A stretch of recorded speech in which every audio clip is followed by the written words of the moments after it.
الحمد لله رب العالمين الرحمن الرحيم مالك يوم الدين إياك نعبد وإياك نستعين اهدنا الصراط المستقيم صراط الذين أنعمت عليهم غير المغضوب عليهم ولا الضالين.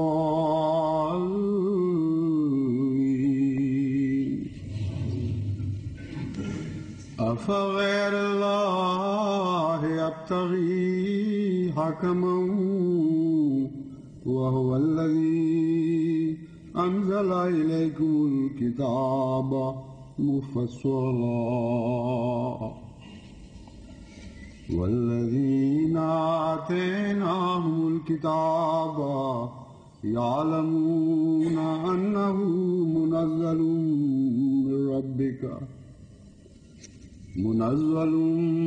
من ربك بالحق فلا تكونن من الممترين. وتمت كلمة ربك صدقا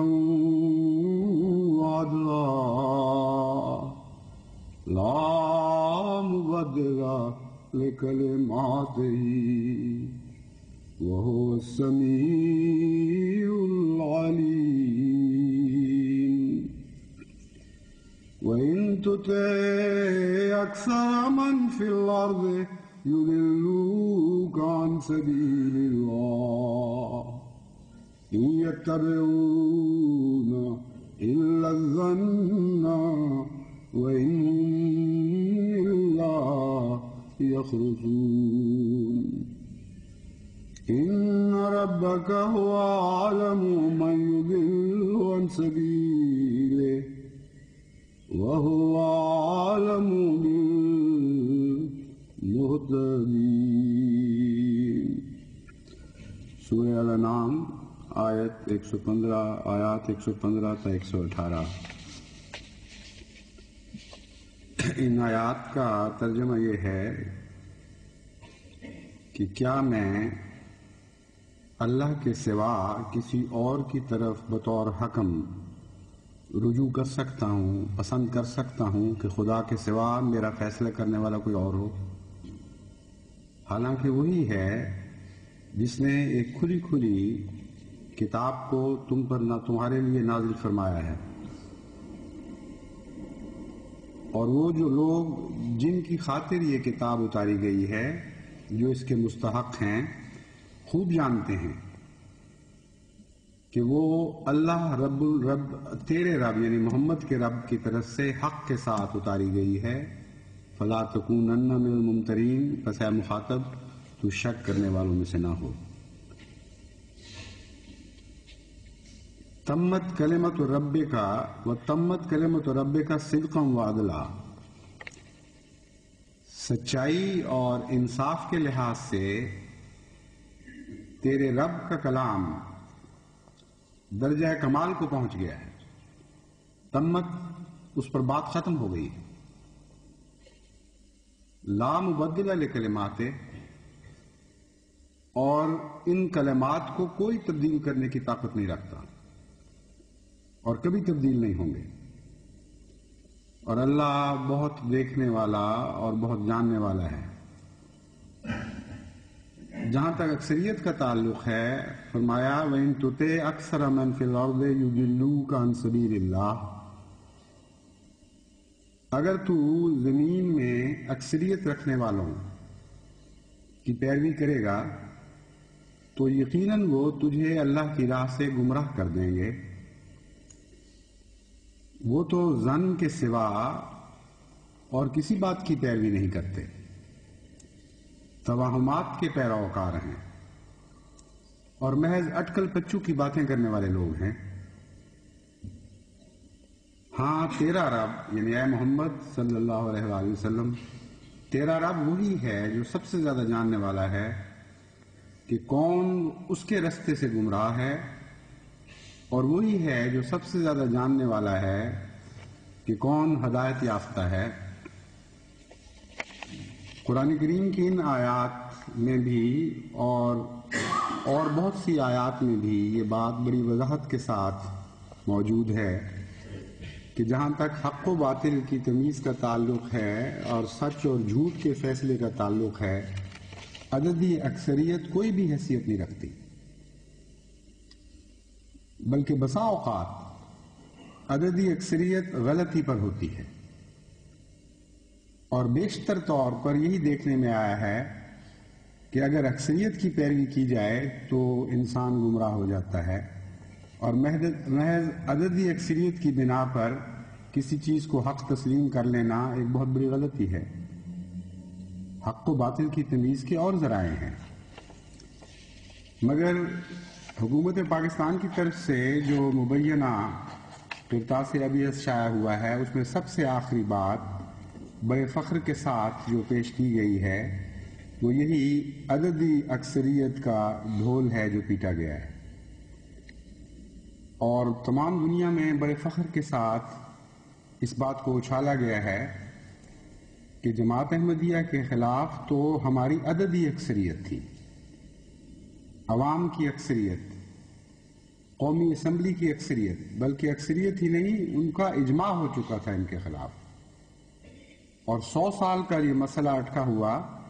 یہ قومی اسمبلی نے بالاتفاق طے کیا،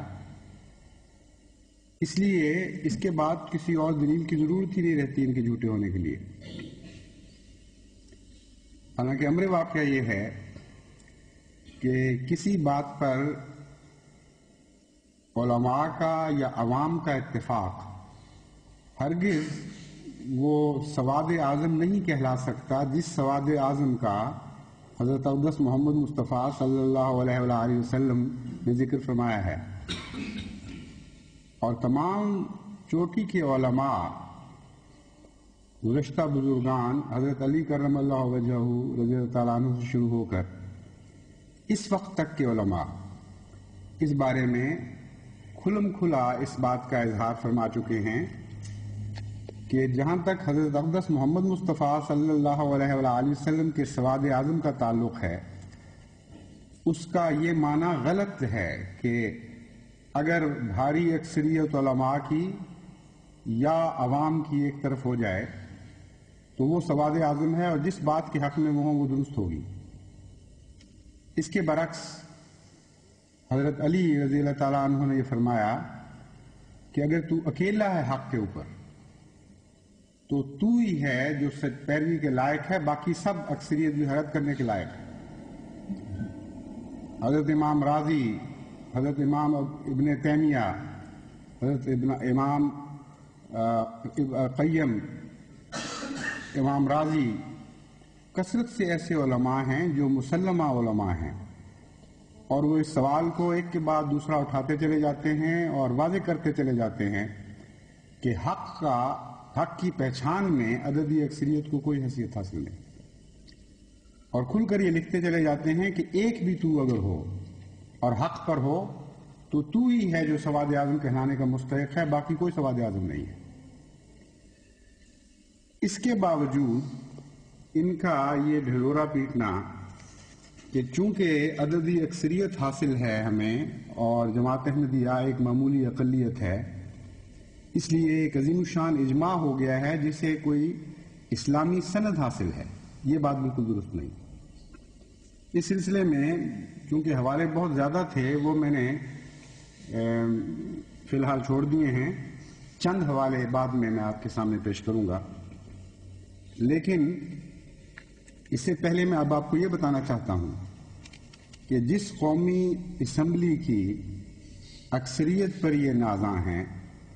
جس قومی اسمبلی کے فیصلہ کو شرعی سند کے طور پر پیش کیا جا رہا ہے، اس قومی اسمبلی کے متعلق بھی ایک وائٹ پیپر شائع ہو چکا ہے۔ اس قومی اسمبلی کے متعلق بھی ایک سفید کاغذ انہوں نے شائع کیا تھا، اور اس قومی اسمبلی کی اکثریت کے متعلق ان کی کیا رائے ہے وہ میں آپ کو سناتا ہوں۔ یعنی شریعت کی بنیاد جس قومی اسمبلی کے اتفاق کو قرار دیا جا رہا ہے اس کا اپنا کیا حال تھا، وہ ان کے وائٹ پیپر میں ان کی داستان پڑھیں تو آپ حیران رہ جائیں گے۔ یہ 3 حصوں میں منقسم ہے۔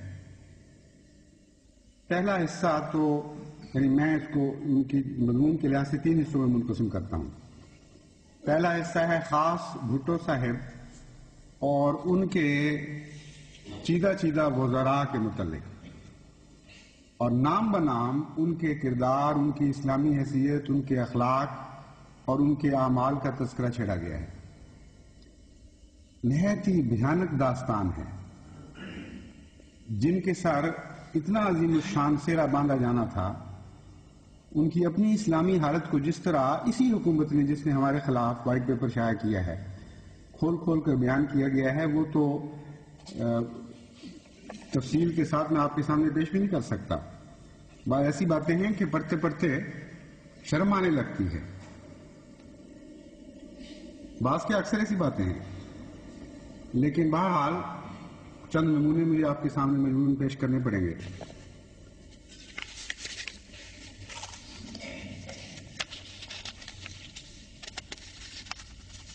جہاں تک نام بنام تعلق ہے باتوں کا، اس کی تفصیل میں نہیں بیان کرنا چاہتا، کیونکہ بہت سے لوگ ان میں سے زندہ موجود ہیں، اور ان کے متعلق اگر نام بنام میں ان باتوں کو شہرت دوں تو گویا میں خود بھی سواد کرنے والا بن جاؤں گا،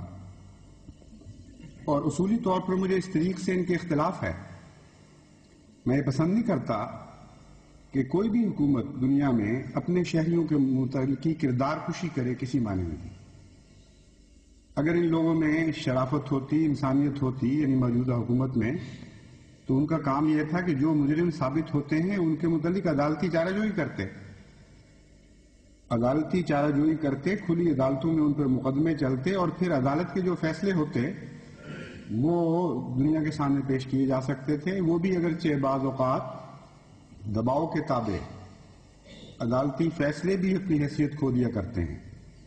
لیکن بہرحال کوئی ایک شکل تھی جو مہذب دنیا کو کسی نہ کسی رنگ میں قابل قبول ہو سکتی تھی۔ مگر حکومت پر قابض لوگ اپنے شہریوں کے اوپر مقدمے چلانے کی بجائے ان کی کردار کشی شروع کر دیں اور ان کے متعلق نہایت گندے الزامات لگانے شروع کر دیں، اس بات کا میں تو قائل نہیں ہوں، اس لیے ان کی تفصیل نام بنام میں نہیں پڑھ سکتا، لیکن یہ بتانا چاہتا ہوں کہ اس فہرست میں بھٹو صاحب کے علاوہ مولانا کوثر نیازی صاحب حج ویلفیئر فنڈ اور اوقاف فنڈ اور مذہبی امور کے وزیر پیش ہیں، سر فہرست ہیں۔ پھر ممتاز بھٹو صاحب ہیں، بھٹو صاحب کے غزل وہ بھی زندہ موجود ہیں۔ پھر غلام مصطفیٰ صاحب کھر، یہ بھی اس فہرست میں نمایاں حیثیت رکھتے ہیں۔ پھر صادق حسین صاحب قریشی، ان کا نام بھی خاص نمایاں طور پر پیش کیا گیا ہے۔ پھر نصر اللہ خان صاحب کٹک ہیں، پھر عبد الوحید صاحب کٹپر ہیں، پھر جام صادق علی صاحب ہیں۔ یہ تو وہ لوگ ہیں جن کا نام لکھ کر ان کے متعلق نہایت بھیانک الزامات لگائے گئے ہیں، اور وہ جو جائز طریق ہے جب تم حکومت پہ قابض ہو، تمہارا حق ہے کہ تم مقدمے کرو اور عدالت میں جاؤ اور پھر عدالت کے فیصلوں کے مطابق کارروائی کرو۔ یہ تو ان لوگوں کا کام ہے الزام تراشیاں جن کے پاس طاقت نہیں ہوتی، اور جو حکومت پر قابض نہیں ہوتے، بے اختیار ہوتے ہیں، دل کے غصے نکالتے ہیں الزام تانے مینے دے کر۔ حکومتوں کا کام یہ نہیں ہے، حکومتوں کو تو وقار کے ساتھ باقاعدہ عدالتوں میں جانا چاہیے تھا اور پھر عدالت کے فیصلے کے مطابق عمل درآمد کروانا چاہیے تھا۔ مگر بہرحال جہاں تک اس حکومت کا تعلق ہے، یہ کامل طور پر یقین رکھتی ہے کہ یہ انتہائی گندے کردار اور بھیانک کردار کے لوگ تھے، اور ان کو اسلام کی نمائندگی کا کوئی حق حاصل نہیں تھا۔ اور جہاں تک پیپلز پارٹی کا تعلق ہے جو بھاری اکثریت رکھتی تھی قومی اسمبلی میں، نام لیے بغیر پیپل پارٹی کے وزراء، صوبائی وزراء، مرکزی وزراء، اسمبلیوں کے ممبران، قومی اور صوبائی دونوں اسمبلیوں کے ممبران کے متعلق نام لیے بغیر جو خاکے کھینچے گئے ہیں وہ ذرا سننے سے تعلق رکھتے ہیں۔ کیونکہ نام کسی کا نہیں لیا گیا اس لیے میں اس بارے میں زیادہ جھجک محسوس نہیں کرتا کہ آپ کو سنا دوں۔ اگر یہ الزامات ایسے ہیں کہ اسلامی شریعت کے مطابق ان الزام لگانے والوں اور ان کی تشہیر کرنے والوں کو کم سے کم 80 کوڑے کی سزا ملنی چاہیے تھی، کیونکہ اگر اسلامی شریعت کا دعویٰ کر کے اسلامی شریعت کی حمایت کا دعویٰ کرتی ہے یہ حکومت، تو اسلامی قانون دوسروں پر نافذ کرنے سے پہلے اپنے اوپر تو نافذ کرے۔ واضح طور پر اگر کسی شخص کے متعلق اسلامی حکومت میں وہ الزامات عائد کیے جائیں جن کا ذکر بعض کا ملتا ہے یہاں، تو اور ان کو باقاعدہ عدالت میں 4 گواہوں کے ساتھ پیش نہ کیا جائے تو اسلامی حکومت کے تابع تو 80 کروڑوں کی سزا ملنی چاہیے۔ لیکن بہرحال ان کے نزدیک ان کی مذہبی حیثیت یہ ہے، لکھتے ہیں شراب اور شباب کے رسیاں ہیں، اور ان اطلاعات کے مطابق ایک نہایت گندا لفظ ہے، اس کی لعنت میں بھی مبتلا ہیں۔ وفد کے ساتھ واپس آتے ہوئے ایئر ہوسٹس سے وسکی کی 2 بوتلیں طلب کی، اور جب ایئر ہوسٹس نے بوتلیں فراہم کر دیں تو اس نے ایئر ہوسٹس پر دست درازی کی کوشش کی لیکن انہیں جھڑک دیا گیا، وغیرہ وغیرہ۔ یہ ہے اس قومی اسمبلی کا حال، ان کے بڑے بڑے چوٹی کے رہنماؤں کا حال جنہوں نے جماعت احمدیہ کے خلاف غیر مسلم ہونے کا فتویٰ دیا ہے، اور جس فتوے کو یہ فخر کے ساتھ آج دنیا کے سامنے پیش کر رہے ہیں۔ پھر ایک صاحب کا ڈیش ڈیش ڈال کے نام لکھے بغیر بتاتے ہیں کہ مبینہ طور پر 1970 کے انتخابات کے بعد دولت حاصل کی ہے، ان کا خاص معتمد ایک خطرناک سمگلر ہے۔ پھر ایک صاحب کے متعلق فرماتے ہیں اپنی نوجوانی کے دور سے ہی آزادانہ جنسی تعلقات ان کے کردار کے آئینہ دار ہیں، وہ جنسی کجروی کی طرف تیزی سے بڑھ رہے ہیں، بڑی بے شرمی اور بے حیائی کے ساتھ شادیاں کرتے اور بیویوں کو طلاق دیتے ہیں اور انہیں بازار حسن کی زینت بننے کے لیے چھوڑ دیتے ہیں۔ اندازہ کریں ایک حکومت کی طرف سے ایک وائٹ پیپر شائع ہو رہا ہو اور اپنے شہریوں کی کردار کشی میں اس قدر بے حیائی سے کام لیا گیا ہو، اور متعلقہ بیویوں کو متعلق یہ پاکستان کی خواتین کے متعلق یہ الفاظ کہ ان کو بازار حسن کی زینت بننے کے لیے چھوڑ دیتے ہیں، انتہائی گندے اور بھیانک الزامات ہیں۔ اور یقیناً اگر اسلامی حکومت قائم ہو تو اس کے ذمہ دار افراد کو 80 کروڑوں کی سزا ملنی چاہیے، لیکن قطع نظر اس کے کہ حقیقتیں کیا ہیں، جب تک ان کا یہ ایمان نہ ہوتا اس وقت تک یہ لکھ نہیں سکتے تھے۔ بے وجہ ماننے ہیں باتیں یا کوئی باتیں ان کے علم میں آئی، ہمیں اس سے بحث نہیں۔ جن اسمبلی کے ممبروں پر یہ آج فخر کر رہے ہیں کہ انہوں نے جماعت احمدیہ کو غیر مسلم قرار دیا اور 100 سالہ مسئلہ حل کیا، اور بتاتے ہیں کہ اس کے بعد ہم باقی کیا رہ جاتا ہے، 100% جمعیت نے ان کے خلاف فتویٰ دیا تھا، ان کی اپنی اسلامی حیثیت سن لیجیے۔ پھر آگے قاتل بھی ہیں اس میں، تشدد کے ذریعے فلاں شخص کا قتل کے معاملے کو رفع، قاتلوں کی حمایت کرنے والے بھی ہیں اور قاتل بھی ہیں۔ ایک صاحب تو قتل کرنے والوں کو تشدد کے ذریعے مدد دیتے اور ان کے معاملات کو رفع دفع کرواتے ہیں۔ پھر پستول اور دیگر اسلحہ جات کے لائسنس ناجائز طور پر جاری کروانے والے، اپنی عدالتیں لگا کر غریبوں کے مال لوٹنے والے، بیواؤں اور یتیموں کا مال کھا جانے والے، صنعت کاروں سے بھاری رقوم جمع کر کے، ٹھیکیداروں سے بھاری رقوم جمع کر کے ان کے کام کروانے والے، شرابی مجرمانہ ذہنیت کے حامل، رسہ گیر، بحری قذاق، یہ وہ سارے لوگ ہیں جن کا خلاصہ میں آپ کے سامنے پیش کر رہا ہوں۔ یہ پیپلز پارٹی کی اکثریت کی تصویر ہے جو سو کال وائٹ پیپر میں کھینچی گئی ہے۔